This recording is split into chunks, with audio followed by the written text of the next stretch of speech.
အနီနဲ့အဖြူကြားပြီးတော့ platform တွေမှာဆွဲထားတာအလှဆွဲတာမှမဟုတ်တာအနီနဲ့အဖြူရစ်ထားတဲ့နေရာဆိုလို့ရှိရင်ကာမရရဆိုတဲ့အဓိပ္ပာယ်ရတယ်လို့သိရတယ်သို့တော်လည်း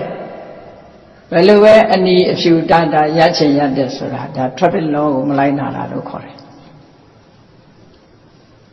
အနဲ့အဝါလောက်ထားလို့ရှိရင်ကားရနိုင်တယ်ဆိုတဲ့အဓိပ္ပာယ်ရတယ်တခါဘုန်းကြီးတို့ခရီးသွားတဲ့အခါကားနဲ့သွားတိုင်းတတိထားကြည့်မိတယ်ဒီပြင်နေရာတော့ထည့်မပြောပါဘူးရန်ကုန်မြို့ပဲထည့်ပြောရမယ်ဆိုလမ်းလက်ကောင်မှာမြင်းသေးဆိုတာဆွဲထားတာရှိတယ်အဖြူချောင်းကြီးတစ်ဆက်တည်းဆွဲထားရင်ဒါကိုမြင်းသေးလို့ခေါ်တယ်အဲ့ဒီမြင်းသေးဟာဟိုဘက်ဒီဘက်မကူရဘူးဆိုတဲ့ဥပဒေပဲဒါလည်းလောပဲနော်ဒီဥပဒေကိုလည်းလိုက်နာမယ်ဆိုလို့ရှိရင်ယင်မတော်သဆဆိုတာဖြစ်ဖို့မနမနဲသွားတယ်လူတိုင်းစီကံနဲ့နေကြမယ်ဆိုရင်တော်သဆအဲ့ဒီမြင်းတွေမှာနှစ်ထပ်မြင်းဆိုပြီးတော့ဆွဲထားတာလည်းရှိသေးတယ်မြင်းတွေနှစ်ထပ်ဆိုရင်ဟိုဘက်ကလည်းတစ်ဖက်ကိုပြောင်းလို့မရဘူးတစ်ဖက်ကလည်းဟိုဘက်တစ်ဖက်ကိုပြောင်းလို့မရဘူးတခါကျတော့နှစ်ထပ်မြင်းမှာတစ်ဖက်ကျတော့အသေးမဟုတ်ဘူးတစ်ဖက်ကအသေးလောက်ထားတာရှိတယ်ဟိုဘက်ကားကဒီဘက်ကူးခြင်းကူးလို့ရတယ်ဆိုတဲ့အဓိပ္ပာယ်ကိုဘုန်းကြီးတို့တော့အဲ့လိုနားလဲတယ်ပေါ့နော်အဲ့လိုနားလဲမိပွိုင်းနေရောက်တဲ့အခါမြင်းသေးကြမှာ तू ကလိုင်းပြောင်းလို့မရဘူးစောစောတွေကကြိုတင်ပြီးတော့ကိုသွားမဲ့လမ်းကြောကိုယူရအခုခဏတွေ့တယ်ကားတွေကမြင်းသေးကြမှာဖြတ်ကျော်ဟုတ်ရင်တော့ဒီမော်တော်ဗီဟီကယ်လို့ခေါ်တယ်မော်တော်ဗီဟီကယ်တွေကအရေးယူတယ်အခုတော့အရေးယူတာတဲမတွေ့တော့မြင်းသေးကိုဖြတ်လို့ရှိရင်အရေးယူတယ်အဲ့ဒါလည်းစိတ်ကဥပဒေတစ်ခုပဲအဲ့ဒါလို့ဒါလေးတွေကအသေးဖွဲစိတ်ကလေးတွေအဲ့ဒီအသေးဖွဲစိတ်ကလေးတွေတောင်မလိုက်နာဘူးဆိုတဲ့လူမျိုးဟာဘယ်လိုလုပ်တိုးတက်ဖို့ရှိမလဲမတိုးတက်နိုင်ဘူးဒါမှန်တယ်ဒါနော်တခြားကြီးမားတဲ့စိတ်ကတွေမပြောအသေးဖွဲလေးကစလိုက်တာ traffic law တွေကိုလိုက်နာဖို့လိုအပ်တယ်ပေါ့လမ်းမှာလကားလှဆွဲထားတာမဟုတ်ဘူးဒါတွေကသူကလည်းသူစိတ်ကတဲ့ကြလိုက်နာပြီးတော့သွားကြမယ်ဆိုလို့ရှိရင်အင်မတန်မှမှန်ကန်လေးစားပြီးတော့ဒီလိုနေရ traffic law နဲ့ပတ်သက်ပြီးဘုန်းကြီးတို့လေ့လာကြည့်တဲ့နေရာမှာ stop ဆိုတဲ့ signboard တွေ့လို့ရှိရင်ကားဟာလေးဘက်ချရမယ်လို့ဆိုတာရှိမရှိ stop signboard တွေ့လို့ရှိရင်လေးဘက်ချရလေးဘိန်းလုံးဟာမလိမ့်ရတန်းငနဲ့ရမယ်ပြီးတော့မှရှင်းပြီဆိုရင်သွားလို့ရနောက်တစ်ခါ keep way တို့ရီးတို့ဆိုတာလေးပြထားတာရှိတယ်အဲ့ဒါကြတော့တစ်ဖက်ကလမ်းမကြီးပေါ်မှာသွားနေတဲ့ကားတွေအချိန်ကြီးကြည့်ပြီးတော့လေးဘိန်းလုံးရเสียမလို့ဘူး keep way ဆိုလို့ရှိရင်ကိုယ်ကားကိုဖြည်းဖြည်းရွေ့ပြီးတော့ကားရှင်းတဲ့ဆိုသွားကပ်ပြီးတော့ဒီလိုနားလဲတယ်ခွန်ကြီးတို့အဲ့ဒီလိုလမ်းစည်းကမ်းတွေသင်္ကေတတွေနော်ကားနှစင်းအနီနဲ့အနဲ့ရှင်ပြထားရင်ကြော်မတဲရဆိုတဲ့နေရာပဲဒါတွေကဥရိအနေနဲ့လောက်ထားအဲ့ဒီ road sign traffic sign ဆိုတာလေဒါတွေကိုလေးစားလိုက်တာကိုလို့လူတိုင်းမှာလေးစားလိုက်တာကိုတခါတော့ကမန္တလေးမှာဒီလိုပဲတရားဝဲသွားတယ်အနီဝိုင်းကြီးမှာကန့်လန့်ပြအဖြူစင်းဆွဲထားတဲ့လမ်းဒါမဝင်ရဆိုတဲ့လမ်းပေါ့ educated ပဲပညာတတ်တခါကြီးတယောက်ကားမောင်းတာအဲ့လမ်းကြီးကဖြတ်သွားတော့ဘုန်းကြီးကဟာနဲ့ဟာဒီလို educated ဆိုတဲ့လူတွေကမှဥပဒေမလေးစားရင်ကျန်တဲ့လူတွေဘယ်လိုလုပ်လေးစားမလို့လေးစားဘူးမြတ်စွာဘုရားသခင်ကိုရောမြတ်ကသူ့တပည့်တွေကိုဆုံးမတဲ့ထဲမှာ အနုမတ္တေတုဝိစေတုဘယတတဝိဥပဒေနဲ့ပတ်သက်ပြီးအသေးအဖွဲလေးတွေကိုပဲဘေးရန်အန္တရာယ်ကြီးဖြစ်မြင်ရမယ်လို့ဟောထားတာနော်အသေးအဖွဲလေးတွေကိုမလေးမစားမလုပ်ရဘူးအသေးအဖွဲလေးတွေအစားလေးစားရမယ်လို့မြတ်စွာဘုရားအများအားဆုံးမတယ်အဲ့ဒါအနုမတ္တဆိုအနုဆိုတာအလွန်သေးငယ်တာပြောတယ်အဲ့ဒီအနုဆိုတာနာကြီးနဲ့ရေးတယ်ပေါ့အခုကတော့အနုပညာဆိုတာသေးငယ်တဲ့ပညာလို့ပြောမလားဘာလားမသိဘူးနော်အဲ့ဒီအနုရဲ့အဓိပ္ပာယ်ကတော့နာကြီးနဲ့ရေးတဲ့ဟာသေးဖွဲတယ်လို့အသေးအဖွဲလို့ဒီလိုဆိုလို့အနုမတ္တအသေးအဖွဲမြတာဖြစ်တယ်သိက္ခာတွေသူလိုက်လာကြရမယ်စီကံဥပဒေတွေကိုဘယဒတ္တဝီတကယ်ကိုဒါမလိုက်နာလို့မဖြစ်ဘူးဥပဒေကြီးတစ်ခုအနေနဲ့လေးစားဖို့ဆိုရင်မြတ်စွာဘုရားလူဆုံးမအဲ့တော့တိုင်းပြည်မှာဂေါသိက္ခာရှိတဲ့ပုဂ္ဂိုလ်တွေဟာလည်းပဲဒီလိုပဲအသေးအဖွဲစည်းကမ်းလေးတွေကစပြီးတော့လူတွေဟာအလုံးလိုက်နာပြီးတော့သွားကြမယ်ဆိုလို့ရှိရင်ဓမ္မချီးမွမ်းပွဲရာကောင်းပြီးကြီးပွားတိုးတက်တဲ့လူမျိုးနဲ့နိုင်ငံဖြစ်လာမှာပေါ့ဒါကြောင့်မို့ဆရာတော်ကြီးကအဲ့ဒီအဓိပ္ပာယ်မျိုးရအောင်ဒါတွေကိုပြောတာစီကံလိုက်နာဖို့ကနဝမှာစီကံဆိုတာလိုက်နာမယ်ဒီလိုဆိုတာပေါ့နောက်တစ်ခုကတော့ဘာလို့ဆိုစံတက်ဖို့ကဓတ္တမလို့ဆိုတယ်သူကျောင်းတိုင်းမှာနေတဲ့ပုဂ္ဂိုလ်တွေစံတက်ဖို့အဓိကမဟုတ်ဘူးသူကခေါင်းပြောတဲ့စိတ်ကောင်းရှိမှုကိုအဓိကထားပြီးတော့ဆုံးမသွားတယ်ဒါလည်းနှုတ်မှသားစရာကောင်းတယ်ကိုယ်အိမ်မှာလည်းပဲဒီစိတ်ကပဲရှိဖို့လိုတယ်ပေါ့အလုံးမှာဒီစိတ်ကစိတ်ကောင်းရှိဖို့ပထမဆိုတာဒါအလုံးမှန်တယ်စိတ်ကောင်းရှိရမယ်ကောင်းပြီစိတ်ကောင်းဆိုတာဘာခေါ်တာလဲစိတ်ဆိုတဲ့စကားလုံးနဲ့ပတ်သက်ပြီးတော့စိတ်တတဲ့ဝိညာဏတဲ့မနတဲ့ဒီစကားလုံးလေးတွေကိုမြတ်စွာဘုရားသုံးတယ်စိတ်တံစေတောမနောနိဋ္ဌိဆိုတဲ့အဘိဓမ္မာစကားလုံးလေးတွေကိုဖော်ပြတဲ့ထဲမှာစေတဆိုတာလဲစိတ်ပဲစိတ်တဆိုတာလဲစိတ်ပဲလူရဲ့တဏ္ဍာမှာဖြစ်တဲ့အာယုံကိုရယူတတ်တဲ့သိတဲ့သဘောလေးကိုစိတ်တ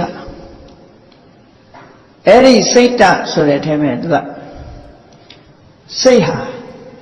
စိတ်လို့ပြောလိုက်တာဟာပင်မတစ်ခုတည်းကိုရည်ညွှန်းပြီးတော့ပြောတာသို့တော့သူတစ်ခုတည်းမဟုတ်ဘူးစိတ်ဆိုတာဖွဲ့စည်းထားတာစိတ်ထဲမှာစွဲမိပြီးတော့ဖြစ်တတ်တယ်စိတ်ရဲ့ activity လို့ခေါ်တဲ့စေတသိက်တွေနဲ့ပေါင်းစပ်ပြီးတော့ဖွဲ့စည်းထားတာလူတွေရဲ့စိတ်ဟာတစ်ခုတည်းမဟုတ်ဘူးအကောင်းလည်းပါတယ်အဆိုးလည်းပါတယ်ဆိုတော့လူလို့ပြောလိုက်တဲ့စကားတစ်ခုမှာမျက်စိပါတယ်နားပါတယ်နှာခေါင်းပါတယ်လျှာပါတယ်ကိုယ်ပါတယ်စိတ်ပါတယ်လူဆိုတာအဲ့ဒီပေါင်းထားတာကိုခေါ်တဲ့သဘောပဲစိတ်လို့ပြောလိုက်တဲ့ထဲမှာစိတ်ရဲ့လှုပ်ရှားမှုတွေဒါတွေအလုံးပေါင်းစပ်ထားတာအဲ့ဒီစိတ်ရဲ့လှုပ်ရှားမှုတွေကိုအဘိဓမ္မာဝါဒနဲ့ပြောရင်တော့စေတသိကစေတသိက်လို့ခေါ်တယ်စေတဆိုတာစိတ်တိကဣကမိပြီးတော့ဖြစ်နေတဲ့သဘာဝတရားတွေအဝဝထားလို့ရှင်ဒီအယောင်ဆိုတာအဝတ်ပေါ်မှာမှီနေတဲ့အရာဖြစ်တယ်ပေါ့ကာလာဆိုတာအဝတ်ပေါ်မှာမှီနေတယ်အဲ့ဒါလိုပဲစိတ်ကိုမှီပြီးတော့နေတဲ့သဘာဝတရားတွေကိုစေတသိက်လို့ခေါ်တာစိတ်နဲ့စေတသိက်ဟာခွဲမရလောက်အောင်ရှင်တွဲပြီးတော့နေတယ်24ပစ္စည်းထဲမှာတမ္ပယုတ်တပစ္စယောဆိုတာခွဲလို့မရအောင်တခုတည်းလို့ထင်ရလောက်အောင်ရှင်တွဲထားတယ်ဘယ်လိုရှင်တွဲတာတော့လို့ဆိုဖြစ်ပေါ်တဲ့နေရာလည်းတစ်ခုတည်းဥတီချက်ကလည်းတစ်ခုတည်းဥတီချက်အာယုံကလည်းတစ်ခုတည်းနော်ဖြစ်ပေါ်တဲ့နေရာကတစ်ခုတည်းဥတီချက်အာယုံကလည်းတစ်ခုတည်းဖြစ်ပြန်တော့လေတပြိုင်နက်ပြတ်သွားပြန်တော့လေတပြိုင်နက်ဟာဒီလိုဆိုတော့နှစ်ခုသုံးခုလို့ဘယ်သူမှမထင်ဘူးတစ်ခုတည်းလို့ထင်အဲ့ဒါတော့တူညီတဲ့အနေထားဖွဲ့စည်းထားတဲ့အရာမို့ တခုတည်းလို့ပြောတာလူဆိုတာလည်းကြည့်ဘယ်တော့တော့မျက်စိကလည်းပါလာမှာပဲနားကလည်းပါနေမှာပဲနှာခေါင်းကလည်းပါမှာလျှာကိုယ်စိတ်ကလည်းပါနေမှာခွဲထားခဲ့လို့ရတဲ့အရာမဟုတ်ဘူးပေါ့အဲ့ဒါလိုပဲစိတ်ဆိုတဲ့ထဲမှာလည်းစိတ်ကိုမှီပြီးတော့ဖြစ်နေတဲ့စေတသိက်တရားတွေအလုံးဟာတညီတဲ့တူတူပါပြီးတော့နေကြတယ်အဲ့တော့ဒါတွေဟာခွဲထုတ်လို့ရလားလို့ဆိုခွဲထုတ်လို့ရတယ်စိတ်ဆိုဒီမှာအဖြူတယ်တတ်တတ်မြတာဖြစ်တယ်စိတ်ကိုမှီပြီးတော့ဖြစ်နေတဲ့သဘာဝတရားတွေကြတော့အဆိုးနဲ့အကောင်နှစ်ခုရှိတယ်အဆိုးနဲ့အကောင်နှစ်ခုရှိတယ်အဆိုးကိုဖယ်ရှားပြီးအကောင်ကိုလက်ခံလို့ရှိရင်စိတ်ကောင်းလို့ခေါ်တာပဲအဆိုးတွေနဲ့တွဲနေတဲ့စိတ်ကိုတော့စိတ်ယုံမှလို့ခေါ်တာတကယ်ကစိတ်ကယုံမှတာမဟုတ်ဘူးသူနဲ့တွဲဖက်နေတဲ့အရာတွေကယုံမှအဲ့တော့အကောင်နဲ့အဆိုးနှစ်ခုခွဲတာနော်ဝိညာဏလိုပဲခေါ်ခေါ်မနလိုပဲခေါ်ခေါ်ဒီတဘာဝတရားတွေဟာပေါင်းစပ်ထားတဲ့အရာတစ်ခုရဲ့အမြင်များတာဖြစ်ပြီးတော့ခွဲထုတ်လို့ရတဲ့အနေအထားမျိုးမှာရှိတယ်မိမိတို့ဝတ်တဲ့အဝတ်တစ်ခုမှရှိဆိုးထားတဲ့ကာလဟာခွဲထုတ်ပြလို့ရတဲ့အရာသာဖြစ်တယ်ပေါ့အညစ်အကြေးဆိုတာလဲခွဲထုတ်လို့ရခွဲထုတ်လို့ရတဲ့အရာတွေဖြစ်လို့မကောင်းတာတွေကိုခွဲထုတ်ပြပြီးတော့ကောင်းတာတွေကိုပေါင်းစပ်ပေးထားဖို့ဒီလိုဆိုတာပေါ့အဲ့ဒီစိတ်ကလေးဟာသူ့အတူဖြစ်လာတာလားလူတွေရဲ့အုံနောက်ထဲမှာအမြဲရှိနေတာလားသို့မဟုတ်နှလုံးသားထဲမှာအမြဲရှိနေတာလားဆိုဘယ်နေရာမှအမြဲမရှိဘူးလို့ပြောတယ်ဖြစ်နိုင်တဲ့အနေအထားတစ်ခုသူကတစ်ဖက်ကပြောမယ်ဆိုရင်ရှိနေတဲ့အရှိတရားမဟုတ်ဘူးအကြောင်းကိုမှီပြီးတော့ဖြစ်တဲ့အဖြစ်တရားများတာဖြစ်တယ်ပေါ့ရှိနေတဲ့အရှိတရားဆိုတာသူကသူရှိတယ်အကြောင်းမပါဘဲနဲ့ရှိနေမှာပဲဒါရှိတယ်အဖြစ်တရားလို့ဘာကြောင့်ပြောရလဲမြတ်စွာဘုရားကိုယ်တိုင်ကဝိညာဏံပဋိစ္စသမုပ္ပန္နံနဲ့ပညာတို့တင်ညာတို့နဲ့မတူတဲ့ထူးခြားတဲ့အသိရှိတဲ့စိတ်ဟာပဋိစ္စသမုပ္ပန္နံဆိုင်ရာအကြောင်းတစ်ခုကိုမှီပြီးတော့မှဖြစ်လာတဲ့တရားသင်္ခတကြောင်းတရားတွေကပေါင်းစပ်ပြီးတော့လှုပ်ထားတဲ့တရားလို့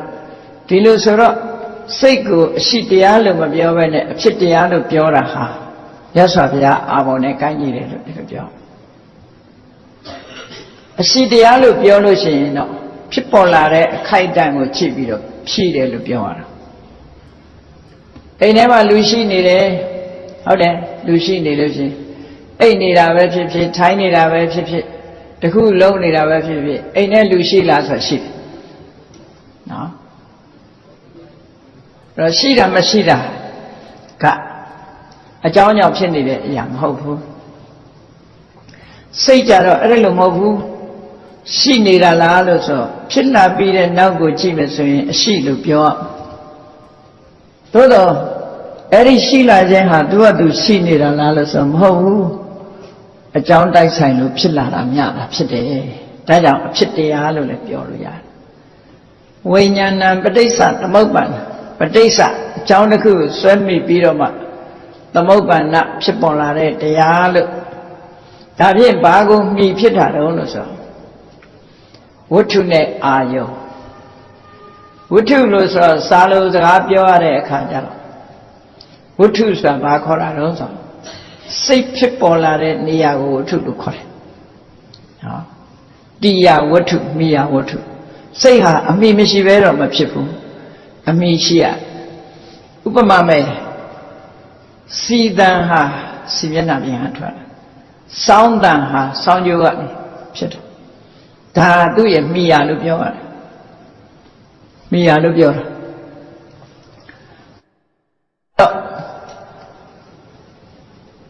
ဒီမိယာကိုလာပြီးတော့ထင်ဟပ်တဲ့အရာကိုအာယုံလို့ခေါ်တယ်အဲဒီဝတ္ထုနဲ့အာယုံဝတ္ထုဆိုတာစိတ်ဖြစ်ဖို့ရအတွက်မိယာဝတ္ထုဆိုတာဘာတွေတုံးဆိုမျက်စိရယ်နားရယ်နှာခေါင်းရယ်လျှာရယ်ကိုယ်ရယ်စိတ်ရယ် ရိယပေါ့လေစိတ်ဆိုတာကြတော့ဟရိယဝတ္ထုတနည်းအားဖြင့်ပြောမယ်ဆိုရင်ဟရိယဝတ္ထုနဲ့ဘဝင်စိတ်နဲ့ပူးပေါင်းထားဟရိယဝတ္ထုတတ်တတ်မြည်ပြီးတော့ဟရိယဝတ္ထုကိုမှီးနေတဲ့ဘဝင်စိတ်ကမှစိတ်ကိုပေါက်ဖွားစေနိုင်တယ်ပေါ့ဘဝင်စိတ်ကိုဒါမှမဟုတ်ဒွါရကိုပြောတဲ့အခါမှာဟရိယဝတ္ထုကိုဒွါရလို့မခေါ်ဘူးဘဝင်စိတ်ကိုပဲဒွါရလို့ခေါ်တယ်မိယာဝတ္ထုနဲ့ပြောရင်တော့ဟရိယဝတ္ထုကိုပြောတယ်အဲ့တော့ဒီနှစ်ခုစလုံးဟာပူပေါင်းနေတဲ့အဓိပ္ပာယ်မျိုးပူပေါင်းတယ်ဆိုတာလှုပ်ဆောင်နေနေရပူပေါင်းတာကိုပြောတာနော်ပူတွဲပြီးကတ်နေတဲ့ပူပေါင်းမှုမျိုးပြောတာမဟုတ်ဘူး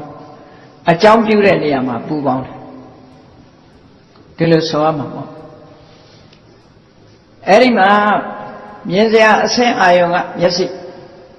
အတန်ကနာအနံ့ကနှာခေါင်းအရသာကလျှာအထီးတွေ့ရခန္ဓာကိုယ်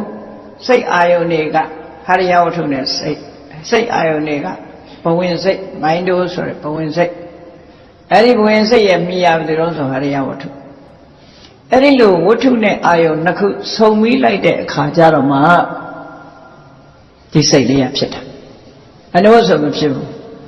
ဥပမာပဲမြင်သိစိတ်ဆိုတာလေးပဲကိုယ့်ဘာကိုစမ်းကြည့်ပေါ့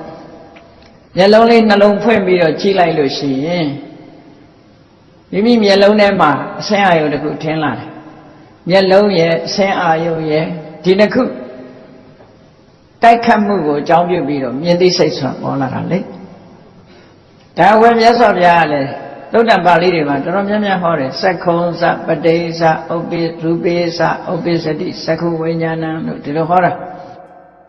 သက္ခုံသပတိသရူပိသမျက်စိနဲ့အဆင်းကိုဆွဲမိပြီးတော့မှသက္ခုဝိညာဏမြင်သိစိတ်ကလေးဆိုတာဥပ္ပိစတိဖြစ်ပေါ်လာရတယ်လို့ဒီလိုပြောတာနော်အဲ့ဒီတိုင်းပဲနောက်ဆုံးဟာမနင်းစဓမ္မေစမနင်းစပဋိစ္စဓမ္မေစဥပ္ပိစတိမနောဝိညာဏဒီမှာမနင်းစလို့ဆိုတဲ့နေရာမှာဟရိယဝတ္ထုံစလို့မဆိုဘူးဆိုတာကိုသတိထားဖို့လိုတယ်ဘဝင်စိတ်ဟာစိတ်ဖြစ်ဖို့အတွက်အဓိကဖြစ်တယ်အဲ့ဒါကြောင့်မို့မနင်းစပဋိစ္စဓမ္မေစဘဝင်စိတ်လေးရဲ့ထင်ဟပ်လာတဲ့အာယုရဲ့အဲ့ဒီနှစ်ခုပေါင်းစပ်လိုက်တဲ့အခါမှာမနောဝိညာဉ်ဆိုတဲ့မျက်စိနာနာလျာကိုယ်တို့နဲ့မဆက်ဆက်တဲ့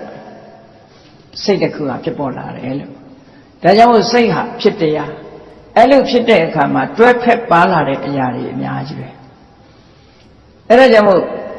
စိတ်လေးတစ်ခုကိုစိတ်ကောင်းစိတ်မကောင်းလို့စိတ်ကောင်းတဲ့စိတ်ယုံမှလို့ဆိုတာဟာကောင်းတာတွေနဲ့ပေါင်းလို့ရှိရင်အကောင်းမကောင်းတာတွေနဲ့ပေါင်းလို့ရှိရင်မကောင်းဖြစ်တယ်ဥပမာပဲတဘာဝပဲကြည့်ငပြောဘက်ကလေးဖြစ်ဖြစ်ဖက်ရွက်ကလေးဖြစ်ဖြစ်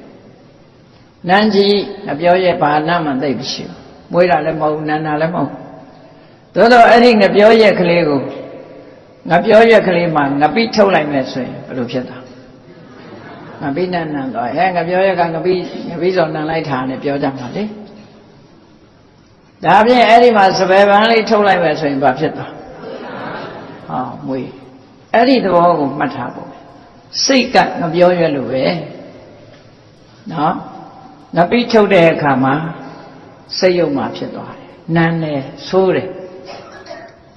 စပယ်ပန်းထုတ်တဲ့အခါမှာမှုေးတယ်အမွှေးတွေကူးသွားတယ်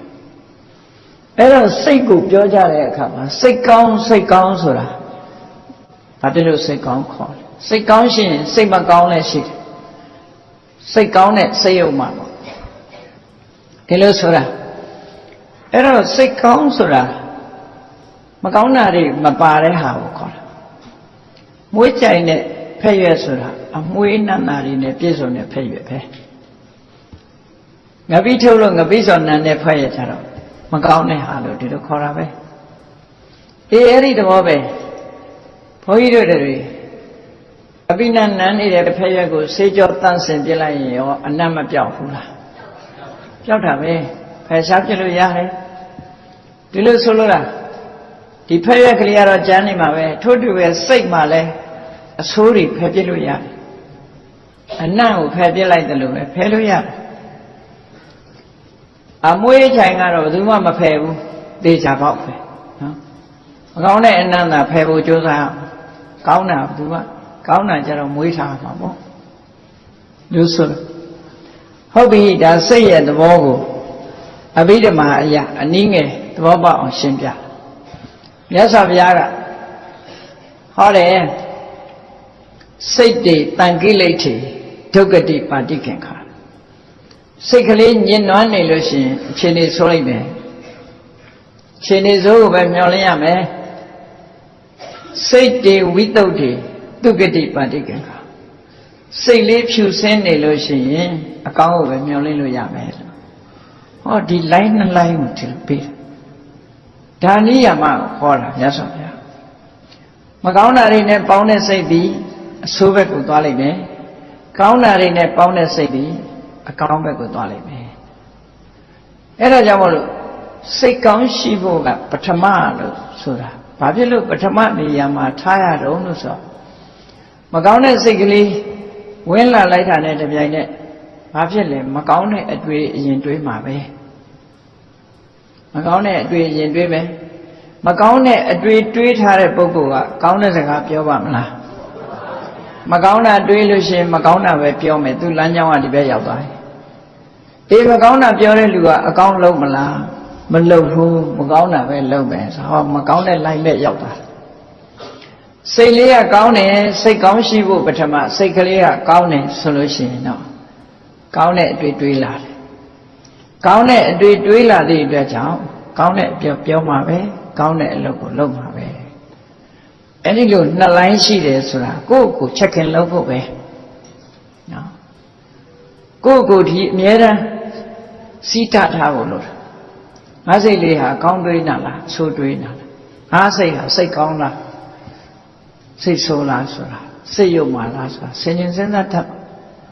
အဲ့ဒါလို့ဆင်ញင်စဉ်းစားတတ်မှအဆိုးဘက်ကိုမသွားအောင်ကောင်းဘက်လှည့်အောင်လုပ်ပြရဒါက practice ပဲနော်လေ့ကျင့်တာအဲ့တော့မြတ်စွာဘုရားကစိတ်ရဲ့အဆိုးတရားတွေလို့ဆိုတာမနေ့ကဟောခဲ့တဲ့တရားထဲမှာထိုက်တဲ့လောက်ပြောထားပြီးပြီပေါ့နော်စိတ်ရဲ့အဆိုးတရားတွေဖယ်ရှားလိုက်ရင်စိတ်ကောင်းဒီနေရာမှာစိတ်ကောင်းရှိဖို့ကပထမလို့ဆိုတဲ့ဆရာတော်ကြီးဆိုလိုတဲ့စိတ်ကောင်းဆိုဒီမှာအခြေခံအားဖြင့်ပြောမယ်ဆိုရင်သူများပေါ်မှာရုပ်ပါတဲ့စိတ်မရှိဘူးရိုးသားတယ်ဖြောင့်မတ်တယ်သူများအကျိုးလိုလားတဲ့စိတ်မေတ္တာထားတယ်ကရုဏာထားတယ်မုဒိတာပွားတယ်ဒီစိတ်တွေကစိတ်ကောင်းတယ်လို့ပြောရတယ်အဲ့ဒါတွေနဲ့မေတ္တာကရုဏာမုဒိတာနဲ့စိတ်ကောင်းတရားတရားရှိတယ်ကုသိုလ်ကောင်းမှုပဲစိတ်ညွတ်တယ်စိတ်ကောင်းဟိရိရှိတယ်ဥတ္တပရှိတယ်မကောင်းတာလောကမှာရှက်တယ်မကောင်းတာလောကမှာကြောက်တယ်အဲ့ဒါနဲ့တွဲလာတဲ့စိတ်ဒီစိတ်ကောင်းအားလုံးလို့ကိုလို့ချင်တာလုံးမယ်ဘယ်သူဂယုဆိုင်ရမှာလဲဟောအာဟိရိကအနုတ္တပနော်လူတွေကပြောလို့ရှိကြတယ်အိုင်တုံးကဲတဲ့နော်အဲ့ဒါကိုပဲအဟုတ်လုပ်ပြီးတော့အိုင်တုံးကဲလုံးနေချတာဟောဘယ်သူဂယုဆိုင်ရမှာလဲဆိုတဲ့ဟာလေးနဲ့ပြောကြအေးဘယ်သူမှဂယုမဆိုင်ခြင်းနေကိုယ့်ကိုယ်တော့ဂယုဆိုင်ရမှာပေါ့ကိုယ့်ကိုယ်တောင်ဂယုမဆိုင်ဘူးဆိုလို့ရှိရင်လူမိုက်ပဲလေလူမိုက်ဆိုတာဘာမှမသိလို့မိုက်တာကိုပြောတာခုခေတ်ကလည်းခက်တယ်မိုက်တယ်ဆိုတာကောင်းတယ်လို့ထင်နေကြတယ်လူကြီးတွေသွားပြီးဘာကြီးကတဲမိုက်ပါလားလို့ပြောတဲ့လူကရှိတယ်နော်မိုက်တယ်ဆိုတာကောင်းတယ်အဓိပ္ပာယ်နဲ့ပြောနေကြပြန်တယ်ခွာမိုက်တယ်ဆိုတာမလင်းတာကိုပြောတာမလင်းဘူးဆိုတာအမှန်မမြင်ဘူးလို့ဆိုလိုတယ်နော်မိုက်တာရဲ့နောက်ကနေပြီးတော့သိပ်မိုက်မဲသွားတာမို့မိုက်မဲတယ်လို့ဒီလိုသုံးတာမကောင်းမဟုတ်ဘူးဘယ်ကနေကူးဆက်လာတယ်မသိပါဘူးဒီစကားတွေကနိုင်ငံသားတွေမှာလည်းပဲအခုကဒီဘန်းစကားဆိုတာတွေပြောတယ်လေသိကောင်းတာပဲဆို very bad လို့ပြောတယ်တဲ့နော်သိကောင်းတာပဲဆို very bad ပြောလိပြောမြန်ပြောတာကိုပဲအဟုတ်မှတ်ပြီးတော့ဘန်းစကားတွေစလိုဂန်တွေကလည်းပေါ်တယ်ခုခေတ်ကနော်ဟုတ်ပြီအဲ့တော့စိတ်ကောင်းဆိုဒီမှာတရားနဲ့ရှင်တွဲလာတဲ့စိတ်ဟိရိနဲ့ဥတ္တပနဲ့ရှင်တွဲလာတဲ့စိတ်တတိနဲ့ပညာနဲ့ရှင်တွဲလာတဲ့စိတ်ဒီစိတ်တွေဟာစိတ်ကောင်းနေလို့ဒီလိုဆိုသူ သူများပေါ်နိုင်ကျင်တာမျိုးမရှိဘူးသူများဥစ္စာမတရားလိုချင်တာမရှိဘူးသူတော်ဘာသားများပြမလိုချင်တာမရှိဘူးကိုချင်းစားတယ်ကိုချင်းစားတဲ့စိတ်ကိုချင်းစားစိတ်ဆိုတာအတုပနာယိကလို့ခေါ်တယ်ကိုချင်းစားတယ်ဆိုတာကိုနဲ့နှိုင်းရှင်ငါမကြိုက်တဲ့အလုပ်ဘာလို့သူ့လောက်အောင်မှာတော့ဟုတ်လားငါရိုက်ရင်နာမှာပေါ့သူရိုက်လေသူနာရှာမှာပဲမရိုက်နဲ့လေငါဥစ္စာခိုးသွားရင်ငါခံရခက်မှာပဲအဲ့တော့သူ့ဥစ္စာလည်းမခိုးနဲ့လေဒီလိုဆိုလိုတာပေါ့ကိုချင်းစာတရားဆိုဒီမှာကိုမကြိုက်တဲ့အလုပ်ကိုသူများကိုမလုပ်အောင်ဒီလိုဆိုတာပေါ့ကိုချင်းစာတရားဆိုဒီမှာအဲ့လိုကိုအနေနဲ့ကွန်ပျူတာလုပ်တာအဲ့ဒါတွေကစိတ်ကောင်းတယ်လို့ပြောရမှာကိုချင်းစာနာတာမရှိဘူးနော်ကိုချင်းစာနာစိတ်မရှိဘူးဘယ်သူသေးသေးငတေမှာပြီးရောဆိုတဲ့စိတ်ထားမျိုးအရှက်မဲ့တဲ့စိတ်ထားမျိုးတရားတရားကင်းမဲ့တဲ့စိတ်ထားမျိုးပြောချင်ရပြောလှုပ်ချင်ရလှုပ်တဲ့စိတ်ထားမျိုးတွေဒါတွေကတော့စိတ်ယုံပါလို့ဒီလိုပြောရမှာပဲအဲ့လိုဆိုလိုတာပေါ့အဲ့တော့စိတ်ကောင်းရှိဖို့ကသိအရေးကြီးတယ်ဆိုတာမြတ်စွာဘုရားဒေသနာတော်မှာလည်းပဲစိတ်ကောင်းမရှိဘူးဆိုရင်အပြောကောင်းအလုပ်ကောင်းမလာဘူးတဲ့မလာရင်ရစက်ကပါလာတော့ဒုက္ခပဲမကောင်းတဲ့အကျိုးတွေလာမှာပဲမြတ်စွာဘုရားရဲ့ဒေသနာတော်အလွန်ရှင်းတယ်မနောပုပ္ပင်္ဂမဓမ္မာတဲ့သဘာဝတရားတွေကိုစိတ်ကရှေ့ဆောင်နေတယ်စိတ်ကပဲရှေ့ဆောင်နေတယ်ဆိုပြီးတော့ဘုရားဟောတော့မနတစေပဒုဋ္ဌေနမကောင်းတာတွေ6ရုပ်ပြက်ဆင်းပြက်ဖြစ်နေတဲ့စိတ်သည်ပဒုဋ္ဌဆိုတာရုပ်ပြက်ဆင်းပြက်ဖြစ်မကောင်းတာတွေကြောင့်ရုပ်ပြက်ဆင်းပြက်ဖြစ်သွားတဲ့စိတ်ဟာအဲ့ဒီစိတ်နဲ့ဘာတတိဝါကရောတိဝါပြောလိုက်မယ်လုံးလိုက်မယ်ဆိုရင်တဲ့ဟုတ်တယ်ပဒုဋ္ဌစိတ်ဆိုတာပုံမှန်စိတ်မဟုတ်တော့ဘူးခဏလိုပဲငပြောဘက်ကလေးဟာမကောင်းတဲ့အနတ်နေနဲ့ဖြည့်ဆည်းတာသဘာဝအဖြစ်ငပြောဘက်လေးကယွန်စရာမကောင်းဘူးမကောင်းတဲ့အနတ်ရှိတဲ့အရာတွေနဲ့ပေါင်းလိုက်ရင်ငပြောဘက်ကလေးပါပြည့်ရတယ်အဲ့ဒါလိုပဲကိုယ်စိတ်ကလေးဟာမကောင်းတာတွေမိမိစိတ်ထဲမှာဝင်ရောက်လာပြီဆိုလို့ရှိရင်မနတာစေပဒုဋ္ဌေနခေါင်းငပြောရက်ကိုငပိကဖြတ်လိုက်တာတော့ပဲလူရဲ့စိတ်ကိုလည်းမကောင်းတဲ့စိတ်ထဲမှာဖြစ်ပေါ်လာတဲ့အရာတွေကဖြတ်စည်းလိုက်တယ်အဲ့ဒီပျက်စီးသွားတဲ့စိတ်နဲ့ဘာတတိဝါပြောလိုက်မယ်ဆိုရင်ကရောတိဝါလှုပ်လိုက်မယ်ဆိုရင်ဘာဖြစ်လဲတတောနံဒုက္ခမနွေတိတဲ့အဲ့ဒီပြောလို့လှုပ်လို့ဆင်းရဲဒုက္ခတွေကနောက်ကလိုက်လာမှာပဲလို့ဒီလိုဟောတာရသော်ဗျာကောင်းတဲ့ဘက်ကလည်းဒီတိုင်းဟောတာပဲမနောပုပ္ပင်္ဂမဓမ္မတဘာဝတရားတွေကိုစိတ်ကရှေ့ဆောင်နေတာပါတဲ့အေးအဲ့ဒီစိတ်ကလေးကကြည်လင်တန်ရှင်းပြီးတော့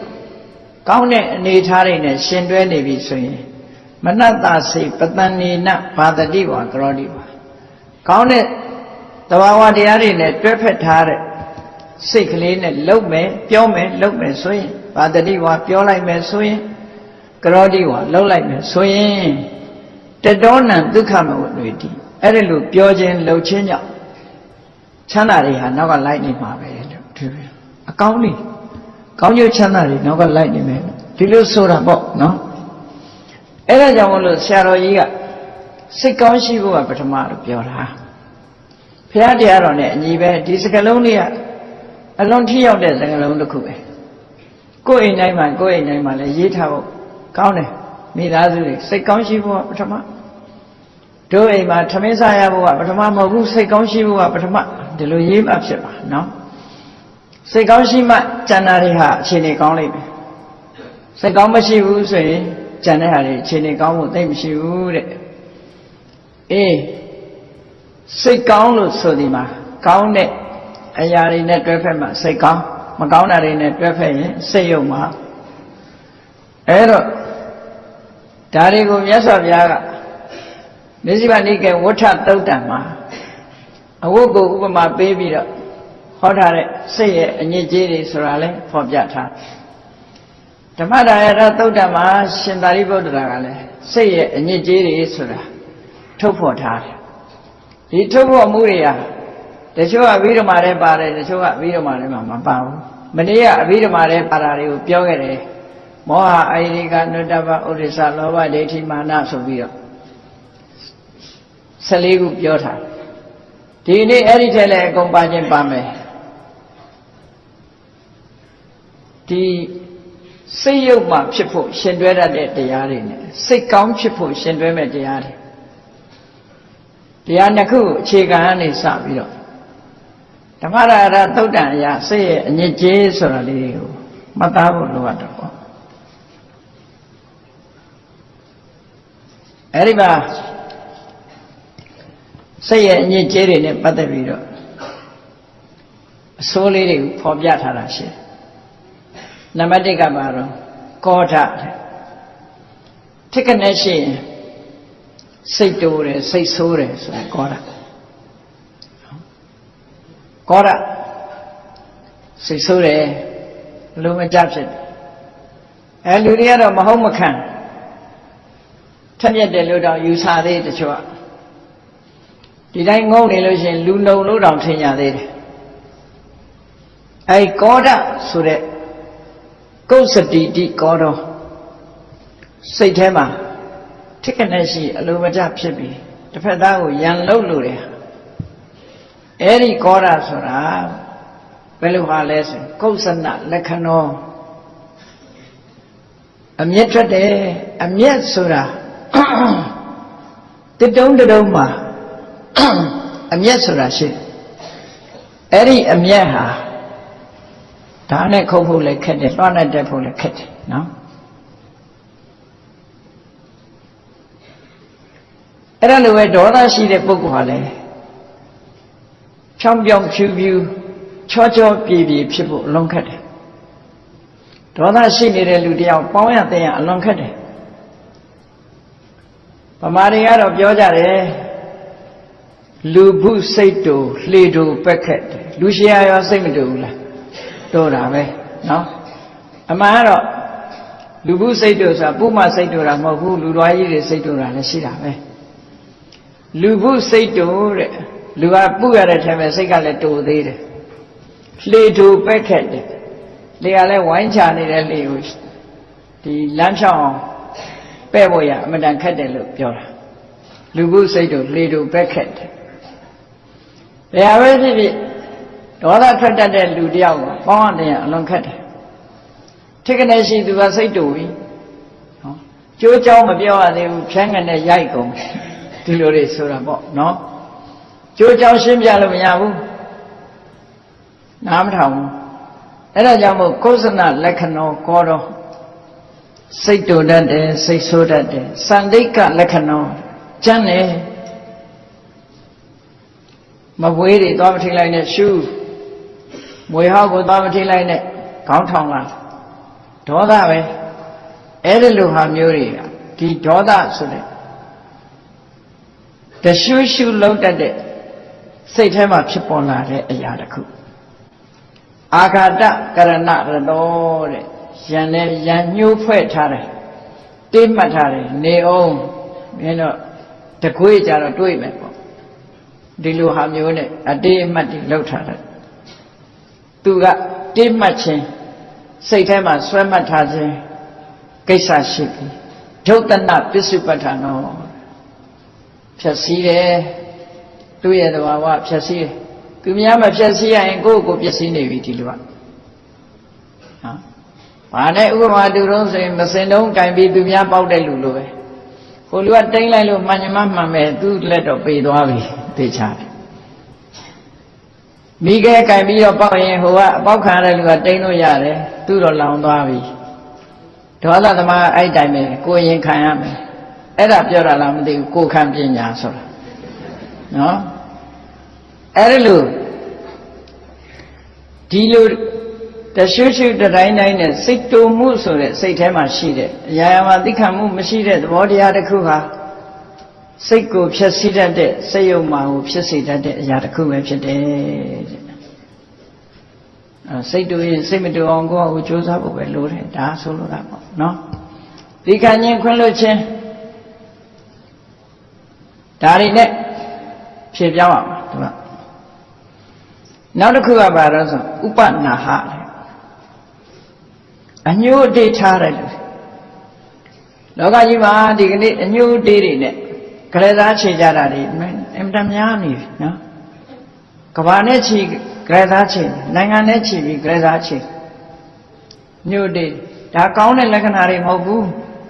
လောကကြီးပျက်စီးမဲ့လက္ခဏာတွေပဲဒါတွေကများများလာလေဆွေးတဲ့ဒီက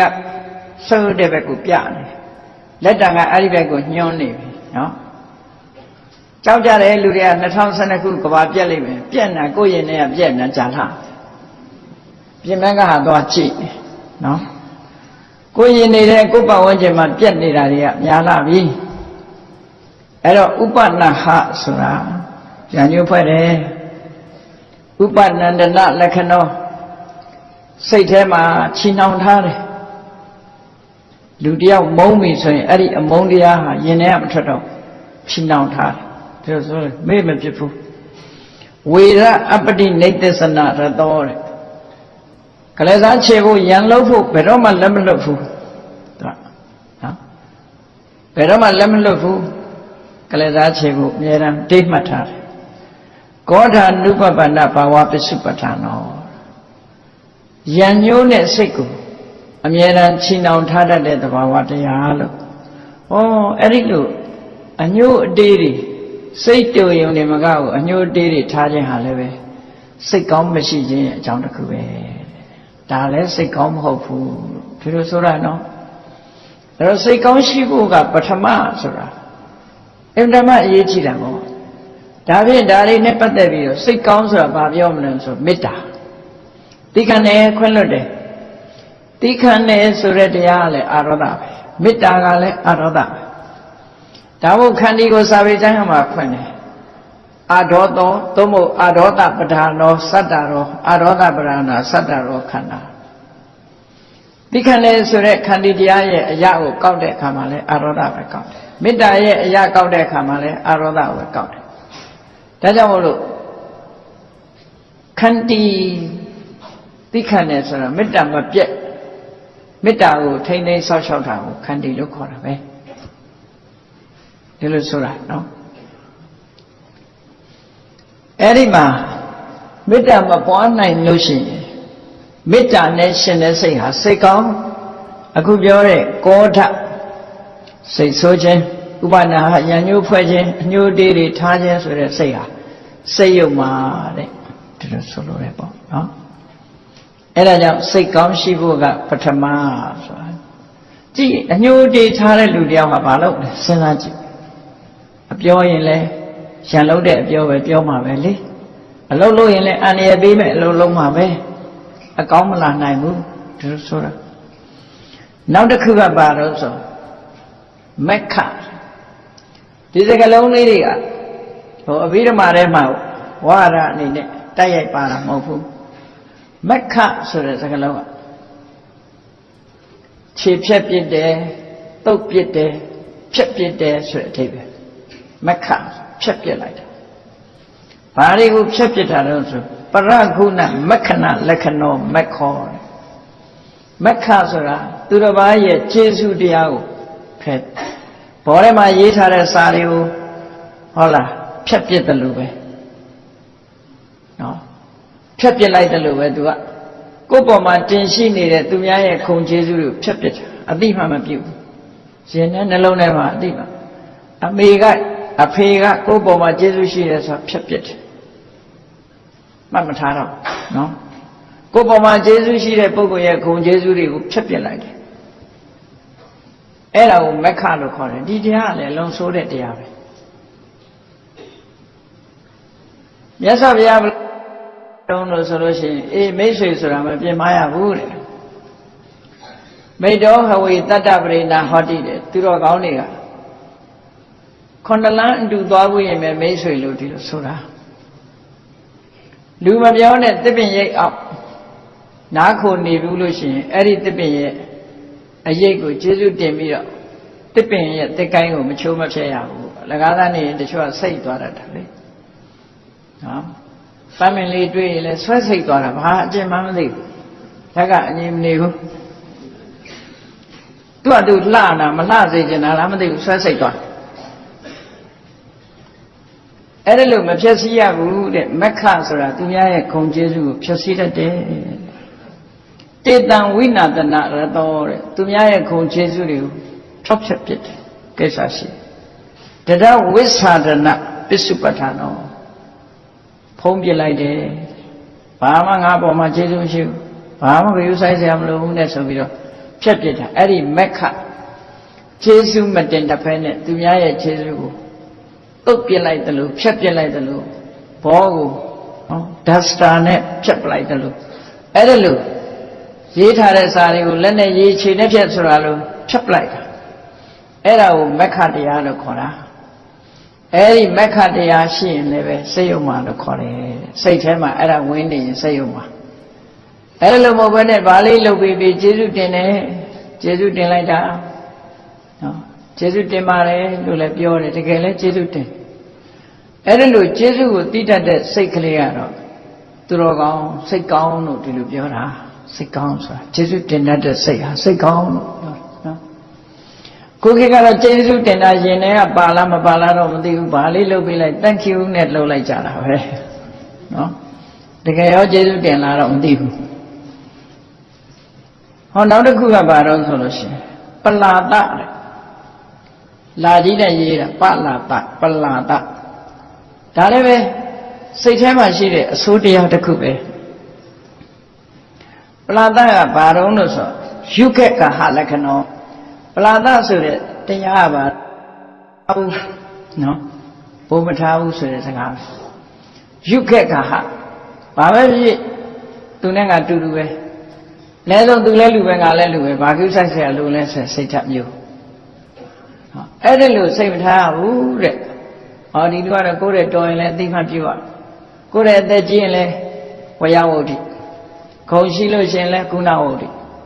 ဝယဝုဒ္ဓိကုဏဝုဒ္ဓိဆိုတာအသိမှပြုရအဲ့လိုမဟုတ်ဘဲနဲ့အရာရာဘာမှငါနဲ့တူတူပဲလို့ဆိုတဲ့စိတ်ဓာတ်မျိုးဟာလဲစိတ်ယုံမှာတဲ့ပရခုနေဟိအတ္တနောခုဏနံသမိကရဏရတောပရခုနေဟိသူတော်ဘာရဲ့ခုံနေနဲ့အတ္တနောခုဏနံမိမိမှရှိတဲ့အရေးချင်းသူများမှရှိတဲ့အရေးချင်းကိုယ်မှရှိတဲ့အရေးချင်းတစ်ခုကို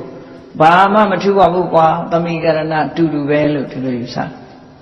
အဲ့ဒီပုဂ္ဂိုလ်ကဘုရားတော်မှာပဲငါတော့မှတည်ရလားလို့အောင်းမေ့ခြင်းမေ့နေပါနော်ဒီလိုသူလောက်မသိဘူးထင်ချင်းထင်တယ်တခါဘုရားလူကြီးကလည်းဘုရားတော်သူထားတဲ့နေရာနေရမယ်လို့ပြောတာပဲနော်အဲ့တော့သမိကရဏလက္ခဏောတဲ့ဂုံကြီးချင်းအဖြစ်တူတယ်လို့ယူဆတာဟာလည်းပဲစိတ်ကောင်းမဟုတ်ဘူးတဲ့နော်ကိုယ်လည်းတာမန်သိရမယ်လေးပေးရမယ်ဒီလိုဆိုလိုတာနော်ပရိသံဂုဏပမာဏိနဥပဋ္ဌာဏပစ္စုပ္ပထာသူတော်ဘာတွေဂုံအတိုင်းတာအတိုင်းငါမှရှိတယ်လို့ထင်ရောက်တာသူတတ်တယ်လို့ငါတတ်တယ်သူ့လောက်ကတော့ငါအပြော့ပေါ့ဆိုတဲ့အတွေးတွေနဲ့တွေးတာမျိုးအဲ့ဒါကိုပလာဒလို့ခေါ်တယ်မြန်မာစာပေတွေမှာတော့ into ပြုခြင်းလို့ဒီလိုသုံးတယ် into ပြုတယ် into ဆိုတာ in ဆိုတာဟိုအရေးချင်းကိုပြောတာနော် into ပြုတယ်အဲ့ဒီကလည်းပဲမကောင်းတဲ့သဘောတရားတစ်ခုပဲဒါတွေစိတ်ထဲမှာလွှမ်းမိုးနေလို့ရှိရင်အဲ့ဒီစိတ်ဟာစိတ်ဥမှာပဲစိတ်ကောင်းမဟုတ်ဘူးဒီလိုဆိုတာပေါ့နောက်တစ်ခုကအိတ်တာတဲ့ပရတ္တမတိခယနာလက္ခဏာသူတစ်ပါးရဲ့အောင်မြင်ကြီးပွားမှုကိုအမြဲတမ်းအပြစ်ပြောတယ်ရှုတ်ချတယ်လူတွေဥတရားအောင်မြင်သွားပြီဆိုရင်ရှုတ်ချတယ်အပြစ်ရှာတယ်ပြစ်ပြောတယ်အဲ့ဒါအိတ်တာလို့ခေါ်တယ်ဗမာလိုကြတော့မနာလို့တယ်ပေါ့တရားဆိုတယ်အဲ့ဒီအိတ်တာဆိုတဲ့တရားကလည်းအလွန်ဆိုးရတယ်မုဒိတာမထားနိုင်လို့အိတ်တာဆိုတာဖြစ်ရတာဂျလစီလို့ခေါ်တယ်အေးမုဒိတာတရားနဲ့သူ့ကိုနှိမ်နှင်းပြရသူများအောင်မြင်ကြီးပွားလာလို့ရှင်အပြစ်မရှာရဘူးတတ္တအခမနလက္ခဏာမှာအောင်မြင်ကြီးပွားလာတဲ့ပုဂ္ဂိုလ်သီးမခံနိုင်ဘူးအနဘိရတိရတ္တ သူများအောင်မြင်မှုပေါ်မှာစိတ်မဝင်စားဘူးစိတ်ဝင်စားဘူးဆိုတာစိတ်ကမကြည်ဘူးပေါ့နော်မကြည်ဘူးအဲ့ဒါတတောဝိမုခဘာဝပစ္စုပ္ပတ္ထသူများစည်းစိမ်အောင်မြင်ကြီးပွားမှုကမျက်နှာလွှဲခြင်းမျက်နှာလွှဲခြင်းနဲ့ဆိုမကြိုက်တဲ့သဘောပေါ့နော်မကြိုက်တာဆိုမကြိုက်တဲ့စိတ်တွေပေါ့ဒါလည်းစိတ်ယုံပါတခုပဲစိတ်ထဲမှာဖြစ်ပေါ်တဲ့စိတ်ယုံပါတခုသူ့ကိုဗာနဲ့ဒီဖယ်ရှားပြရမလဲဆိုမုရိဒတရားပွားသဗ္ဗေတ္တယထာလတ္တတံပတ္တိတောမာဝိကိသန္တုအလုံးဟာရထားတဲ့အခြေအနေတစ်ခုကနေပြီးတော့ဆိုပြပြမသွားပါစေနဲ့ဆိုတဲ့စိတ်ထားဒီလိုဆိုလို့တာနော်နောက်တစ်ခါကျတော့မစ္စရိယတဲ့မစ္စရိယကျတော့အတ္တတံပတ္တိနိဂွေနလက္ခဏာကိုယ့်ရဲ့အောင်မြင်မှုအာယုစိုက်ပြီးတော့ကိုယ့်ရဲ့အောင်မြင်မှုစုပ်ကင်ထားတယ်သူများနဲ့မဆက်ဆံလို့ဘူးမဆက်ဆံလို့ဘူးဆိုတာဒါမျိုးသူများမရစေချင်ဘူးလို့ဆိုလိုတာနော်ဟိုလိုကိုယ့်ပစ္စည်းကိုယ့်အကိုသိမ်းတာမျိုးပြောတာမဟုတ်ဘူးဒီနေရာမှာမဆက်ဆံခြင်းဘူးဆိုတာဥမာကိုလှတယ်လို့သူများမလှစေချင်ဘူးကိုနာမည်ကြီးတယ်လို့သူများနာမည်မကြီးစေချင်ဘူးကိုစာတတ်တယ်လို့သူများမတတ်စေချင်ဘူးကိုတော်တယ်လို့သူများမတော်စေချင်ဘူးဒီလိုဆိုလိုတာနော်တွေ့မှာပေါ့ယထာတော်စီးတဲ့ကပေါင်ကားထိုင်တာလေဘေးနားမှာအထုပ်ချထားလိုက်သေးတယ်ကိုနာလာမထိုင်အောင်အဲ့ဒါကိုမစ္စရိယလို့ခေါ်တာပဲဘေးနိုင်ဘူးဘယ်သူမှမလာနဲ့ဒီနာအဲ့ဒီမစ္စရိယတရားဟာလည်းဆိုတယ်တရားဆိုတဲ့ရရောမှု generosity တို့နဲ့သူ့ကိုဖယ်ရှားပြရမယ်ဒီလိုဆိုတာပေါ့ဟောနောက်တစ်ခုကဘာတော့ဆိုရင်မာယာတဲ့လူတွေကတော့မိမမာယာတဲကိုပြဆိုပြီးတော့မာယာမိမမှာရှိတယ်အောင်ပြီးတော့ယောက်ျားအပိုးဆိုးသေးတယ်တဲ့ဒါတော့တချင်းရတဲ့လူတွေအကုန်သိပြီးသားပဲเนาะပါတဲ့မကြီးပိုးပြလောက်အောင်ဆိုလားအဲ့တော့မာယာဆိုတဲ့အဓိပ္ပာယ်ကရှင်းရှင်းနားလည်ဖို့ကဘာလို့ဆိုကတ္တပပပဋိစ္ဆာရဏလက္ခဏာမာယာတဲ့ဟိုလိုဟာမဟုတ်ဘူးမာယာဆိုဒီမှာကိုမဟုတ်တာလုပ်ပြီးတော့ဖုံးကွယ်ဖို့ကြိုးစားတာအဲ့ဒါမာယာလို့ခေါ်တယ်မဟုတ်တာလုပ်တယ်လုပ်ပြီးတော့လူမသိအောင်ဖုံးကွယ်တာအဲ့ဒါကောင်းတဲ့လက္ခဏာမဟုတ်ဘူးတဲ့မာယာနော်ကိုလှုပ်ထားတဲ့မကောင်းမှုကိုဖုံးကွယ်ဖို့ကြိုးစားတာသူများကိုလှည့်စားတာဖြစ်လို့အဲ့ဒါမျိုးကိုမာယာလို့ခေါ်တယ်စာပေကျမ်းကမှာကတ္တပပပဋိစ္ဆာရဏလက္ခဏာတဲ့မိမိလှုပ်တဲ့ယုံမှမှုတစ်ခုကိုဖုံးကွယ်ဖို့ကြိုးစားတာမာယာကိုလှုပ်ထားအောင်မလှုပ်တဲ့ရောင်ရောင်ဒီလိုဆိုလိုတာပေါ့နော်ကိုလှုပ်ထားပြီးတော့ကိုလှုပ်ထားမဟုတ်တဲ့ရောင်ရောင်အဲ့လိုလှုပ်တာမျိုးမာယာလို့ခေါ်တယ်တတ္တနိခုရဏရတ္တကိုလှုပ်ထားတဲ့မကောင်းမှုကိုအမြဲတမ်းရှုပ်ဝဲထားတယ်ဓမ္မာယာလို့ခေါ်တယ်တရားစရဏပစ္စုပ္ပတ္ထနာအဲ့ဒီအတိုင်းလှုပ်စေတတ်တဲ့တရားဒါလည်းယုံမှမှုတစ်ခုလို့ခေါ်တယ်ဒါကြောင့်တရားတော်မှာကျင့်သုံးတဲ့ပုဂ္ဂိုလ်ဟာစိတ်ထဲမှာအဲ့ဒီလိုမယိုးသားတဲ့စိတ်မျိုးမထားရဘူးတဲ့စိတ်ကောင်းဆိုတဲ့အချိန်ပဲဒီမာယာအဲ့တော့စိတ်ကောင်းဆိုတာဖြောင့်မတ်ရမယ်ယိုးသားဒီလိုပွင့်လင်းရဒီလိုဆိုလိုတာဖုံးကွယ်ကိုကြိုးစားတယ်ဆိုရဲသူမဟုတ်တာလုံးပါပဲလေအဲ့တော့ဒီမာယာဆိုတဲ့သဘောတရားဟာလည်းပဲစိတ်ကိုဆိုးဝါးသွားစေတတ်တဲ့စိတ်ယုတ်မှကိုဖြစ်စေတတ်တဲ့တရားမျိုးပဲသူ့ကိုရှောင်ရမယ်ရိုးသားမှုနဲ့ပွင့်လင်းမှုရိုးသားမှုရိုးဖြောင်းမှုတွေနဲ့သူ့ကိုဖယ်ရှားပြရမယ်ဒီလိုဆိုနောက်တစ်ခုကဘာလို့ဆိုရင်တာထေးရတယ်အရာထဲမှာလည်းပြောပါတယ်ဒီလူကမာယာများတယ်ဒီလူကတာထေးရများမာယာနဲ့တာထေးရမတူဘူးမာယာကမဟုတ်တာလုပ်ပြီးဖုံးမှုကြိုးစားတာမာယာတာထေးရကြတော့ကိုယ်မှမရှိတဲ့အရေးချင်းတစ်ခုကိုရှိတဲ့အောင်ဆောင်တာနော်ဟန်ဆောင်တာဘာသာမရှိဘဲနဲ့ရှိတဲ့အောင်ဆောင်တယ်ပညာမတတ်ဖက်နဲ့တတ်ချင်အောင်ဆောင်တယ်မသိဘဲနဲ့သိချင်အောင်ဆောင်တယ်တာထေးရရည်ချင်းမရှိဘဲနဲ့ရှိကြအောင်ဆောင်တယ်တာထေးရအဲ့ဒါဟန်ဆောင်မှုတွေပေါ့ဒါလို့ဆိုလို့ အဲ့ဒါကြတော့ဘယ်လိုဆိုလို့ဆိုအတ္တနောအဝိဇ္ဇမာနခုနပကာသနလက္ခဏာတဲ့အတ္တနောအဝိဇ္ဇမာနကိုယ်မှမရှိတဲ့ခုံပကာသနထုတ်ဖော်ပြတယ်ကိုယ်မှမရှိတာထုတ်ပြလို့ဆိုလိုတာကိုယ်မှမရှိတာကိုထုတ်ပြအဲ့ဒါတာထေယလို့ဆိုလိုတယ်တေတံသမုဒ္ဒါဟရဏရတမရှိတဲ့ခုံတွေနဲ့နော်လူတွေသိလာအောင်ကိုယ်ကုံရှိတဲ့ထင်အောင်လုပ်ပြတရိရာကာရိဟိပိတေတံဝိပုဒ္ဒကရဏပစ္စုပ္ပတ္ထနာကိုအမူအရာနဲ့လည်းကိုတကယ်ရှိကြအောင်ဆောင်စတိုင်ကြကြဝဆာစီရင်ပြီးအရာရှိအောင်ဆောင်တယ်ဆိုတာထေယပဲဒါနော်တာထေယလူဆိုးကလူကောင်းအောင်ဟန်ဆောင်လာတယ်တာထေယအဲ့တော့စိတ်ကောင်းမရှိတဲ့အရာတွေလို့ဒီလိုပြောတာမာယာတာထေယအမှန်တည်းကိုတော်ခက်သွားအဲ့ဒီမဲ့သာဝေကျမ်းကမှာထုတ်ပြထားတယ်မာယာနဲ့ပတ်သက်ပြီးအာယတနမစ္ဆာငါးတစ်မျိုးရှိအဲ့ဒီငါးကအမီးကတော့ငါးခေါင်းကမွေသူကမွေနဲ့ငါးနဲ့ပေါင်းဆက်ထားတာဗမာပြည်မှာတော့ပင်စရူပဆိုသူ့တဲ့တောင်များသေးငါးခုပေါင်းထားရှိသေးတယ်အခုကနှစ်ခုနေမယ်မွေနဲ့ငါးနဲ့ပေါင်းဆက်ထားတဲ့တရားဝါရှိသေးတယ်နော်ခေါင်းကြည့်လိုက်ရင်မွေတကယ်မွေစစ်ပဲအမီးကြည့်လိုက်ရင်ငါသူကဘာလို့တုံးဆိုရင်မွေတွေလာရင်တော့ခေါင်းကိုပြအမီးဖွက်ထားမင်းတို့လိုငါလည်းမွေပဲဆိုတဲ့ပုံစံပေါ့နော်အမီးဖွက်ထားငါးတွေလာလို့ရှိရင်တော့အမီးခတ်ပြတယ်ခေါင်းဖွက်ထားအဲ့ဒါလို့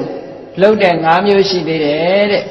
နည်းနည်းသူတေသနာလှုပ်ကြည့်ပေါ့စာရဲတော့အဲ့လိုပါတာပဲအဲ့ဒါလို့ထူးဆန်းတဲ့အကောင့်နေ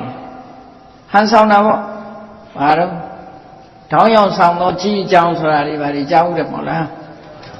အဲ့ဒါလိုဟာမျိုးတွေကိုဆိုလို့တယ်နော်မာယာတာထေယဆိုတာမကောင်းတဲ့အနေအထားတစ်ခုဖော်ထုတ်တာတဲ့နောက်တစ်ခုကတော့ထမ္ပဆိုတဲ့စကားလုံး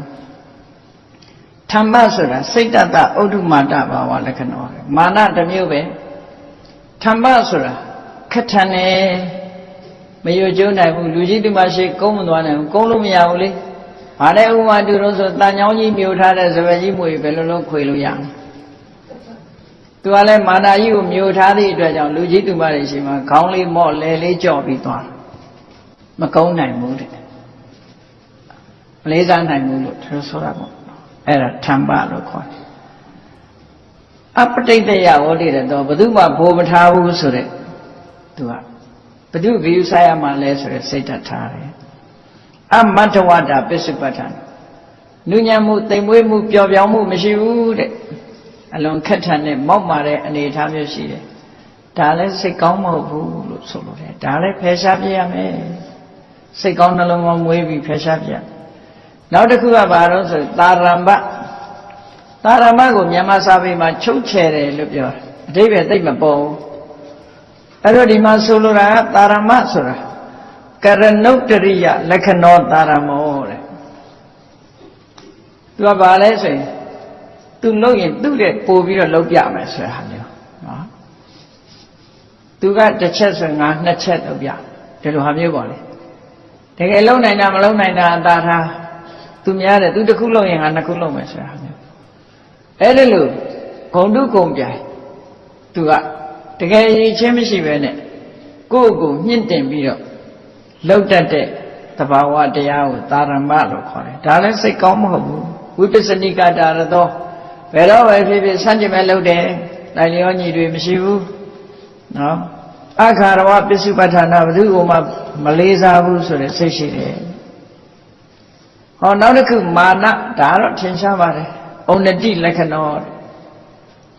ကြွားဆောင်နဲ့နေတာအဲ့ဒါမာနနော်ကြွားဆောင်နဲ့အဲ့ဒါလို့အဟံကာရရသောငါဆိုတဲ့ကိုယ့်ကို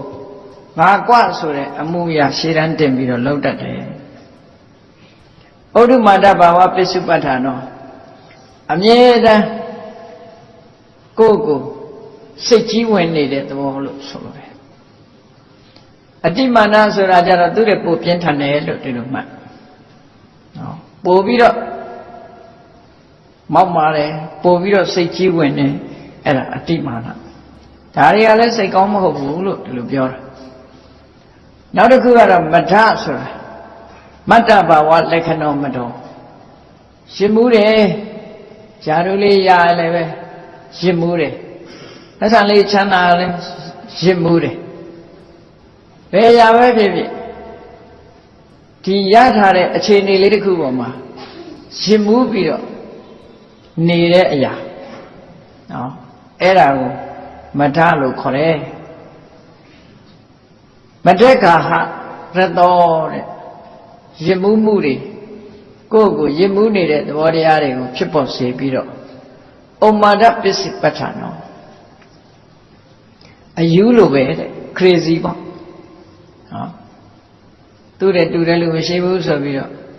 crazy ဖြစ်တဲ့ပုဂ္ဂိုလ်တွေ has gone mad ယူသွားပြီဒီကောင်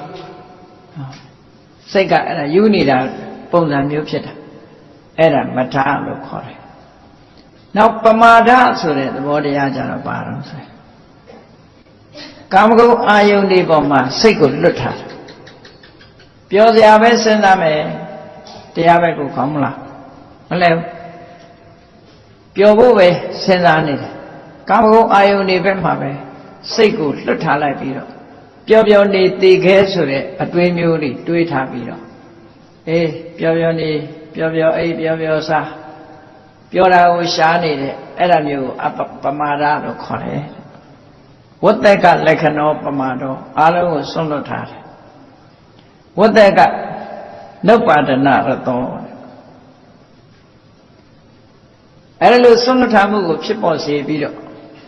သူ့ရဲ့အနေထားတစ်ခုကတတိဝိပဝါသောကိုယ့်ရဲ့ဘဝကြီးပွားရေးနဲ့ပတ်သက်ပြီးတော့တမန်တော်လောကအရေးဘာကုန်းမှမစင်စားဘူးခေါင်းထဲမှာမထည့်ဘူးတတိလွတ်နေတဲ့အနေအထားမျိုးလို့ဆိုလိုတယ်အဲ့ဒီပမာဒဆိုတာအဲ့ဒါတွေကနောက်ဆုံးမှဒုက္ခရောက်သွားနိုင်တယ်ပေါ့အေးဒါကြောင့်မို့အခုပြောခဲ့တဲ့သဘာဝတရားတွေဟာရှင်သာရိပုတ္တရာကစိတ်ရဲ့အညစ်အကြေးတွေအဖြစ်စိတ်ကိုယုံမှစေတတ်တဲ့သဘာဝတရားတွေအဖြစ်ရှင်သာရိပုတ္တရာကဓမ္မဒါရသုတ်တံမှာဟောထားတာမြတ်စွာဘုရားကဒီဝဋ္ဌသုတ်တံမှာလည်းပဲဒီအချက်တွေ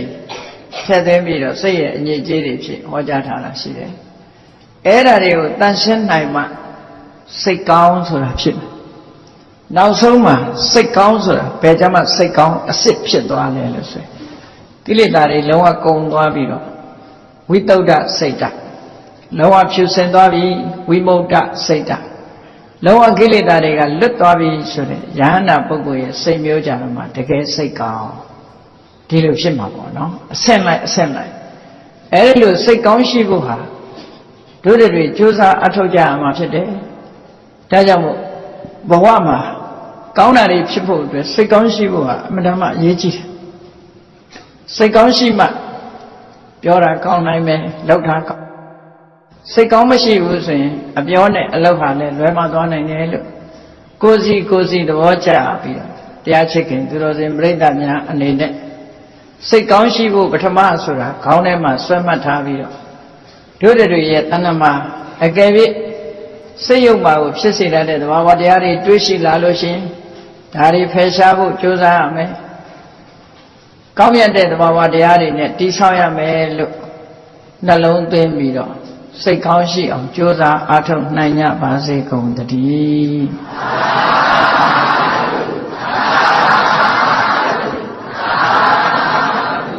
ကဲမေတ္တာပို့ရအောင်တတ္တဝါများစွာ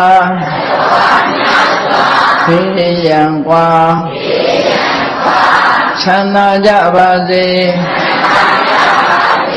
တတ္တဝါများစွာ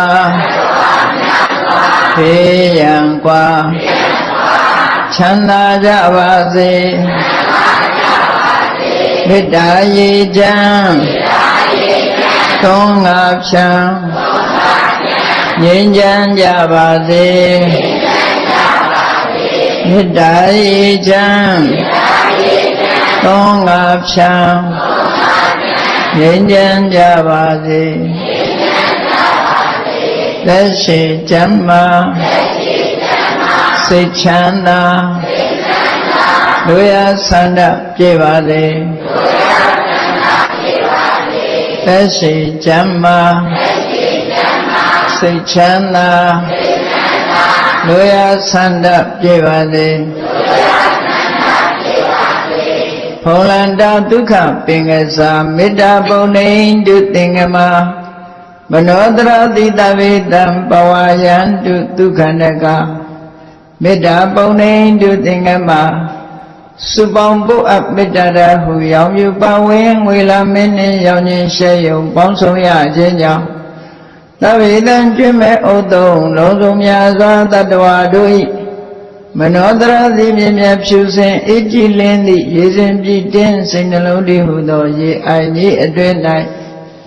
ဒုက္ခပင်ကသာစင်ထောရအေးမြจิตာတာယာပွင့်လန်းချမ်းသာဒုက္ခတည်ဟုသောကုမုဒ္ဒရာဇာပန်တို့သည်ဖုံးလန္တာဝန္တာရွှင်မြူဝမုံလူလျက်ကြည်နူးဝဲကြုံဖူးပွင့်ကြကုန်သည်ဖြစ်၍ဒုက္ခနကလေအောင်လေးတဲ့ရောရှက်သင်ပြပိတိတိဟုသောယနန္တို့သည်ဘဝယံတုကောင်းစွာမဲ့သွေကြိုင်လိုက်၍နေကြပါစေကုန်သတည်း